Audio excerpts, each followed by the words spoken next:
আপনি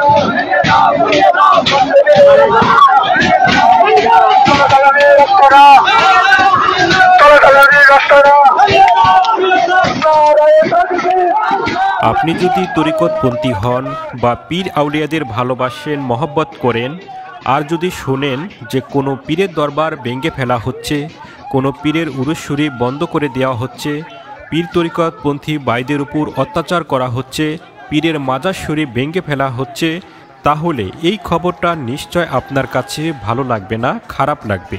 আর এটাও যদি শোনেন যে সেখানে আমাদের আইনের প্রশাসন লোক বা সেনাবাহিনী উপস্থিত ছিল, তারা তাকিয়ে তাকিয়ে তামাশা দেখেছে, কোনো পদক্ষেপ নেয় নাই, তাদের সামনেই সমস্ত ঘটনা ঘটেছে, তাহলে এই খবরটা নিশ্চয় আপনার কাছে আরও বেশি খারাপ লাগার কথা।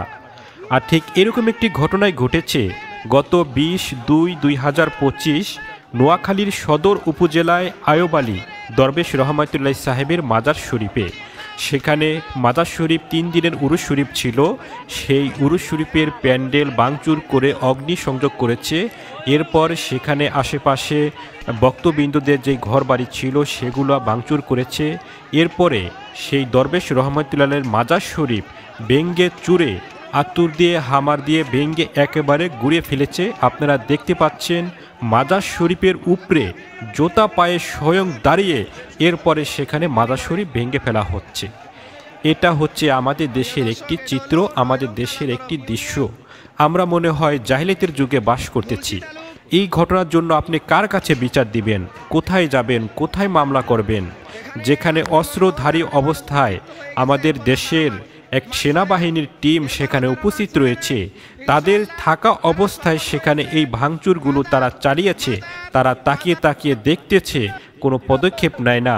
আর এরপরও এই বিচারগুলো আর দেশের কে করবে, কোথায় যাবেন এই বিচারের জন্য?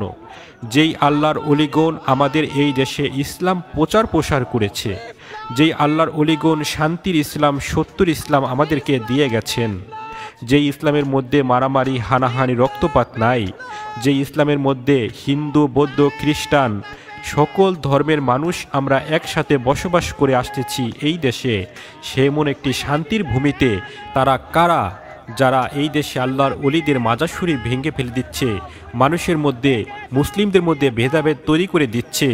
আমাদের এই দেশে এখনও 80% লোক হচ্ছে তরিকতপন্থী। এত লোক তরিকতপন্থী থাকা অবস্থায়ও তারা মাত্র কয়েকজন রিফিউজি, ওহাবি, খারেজি এই শিবিরের বাচ্চারা কিভাবে আমাদের এই তরিকতপন্থীদের উপর অত্যাচার করছে। এই দরবার ভাঙ্গার পরের দিন শরীয়তপুর জেলায় সেখানেও একটি দরবার ভেঙেছে। এরপরে মানিকগঞ্জের সিংগাইর থানায় আধ্যাত্মিক একজন ব্যক্তি আব্দুর রশিদ সরকার তার মাজার শরীফও সেখানে ভাঙচুর চালিয়েছে, বক্তবৃন্দদের উপর অত্যাচার করেছে, মারধর করেছে। এইরকম খবর আমরা নিয়মিতই শুনতে থাকি। এগুলো কোনো মিডিয়ায় প্রচার করে না এবং কোনো প্রশাসন বা কেউ কোনো পদক্ষেপ নেয় না। সরকার দেখেও এগুলো দেখছে না। আমরা একটি জাহিলিয়াতের যুগে বসবাস করতেছি। তবে মাওলানা জালালউদ্দিন রুমি বলেছেন যে কোনো ফকির লোকের সাথে যদি চরমভাবে বেয়াদবি করা হয় তাহলে ওই ভূখণ্ডের মধ্যে আল্লাহ তাআলা গজব দেন। সেই গজব হচ্ছে বেঈমানদের জন্য হচ্ছে গজব, আর মুমিনদের জন্য হচ্ছে সেটা পরীক্ষা। হয়তো সেই পরীক্ষার সম্মুখে আমরা হচ্ছি।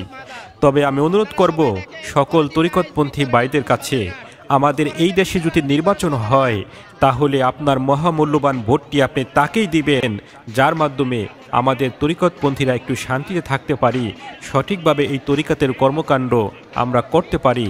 তাকেই, সেমন একজন তরিকতপন্থী ভাইকেই আমাদের এই ভোটগুলো দিয়ে আমরা জয়যুক্ত করব ইনশাআল্লাহ।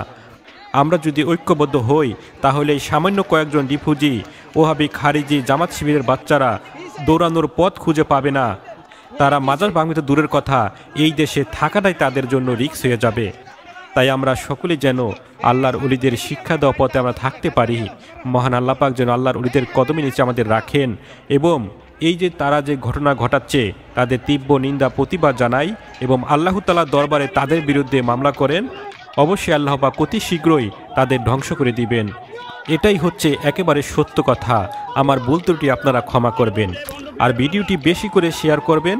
এই ঘটনাগুলো যেন সবাই দেখতে পারে, তাদের পৈশাচিক কর্মকাণ্ড সবাই যেন বুঝতে পারে। আর নতুন হয়ে থাকলে চ্যানেলটি সাবস্ক্রাইব করে আমাদের সাথে তরিকত ভিডিও দেখার জন্য সকলেই সংযুক্ত থাকবেন ইনশাআল্লাহ।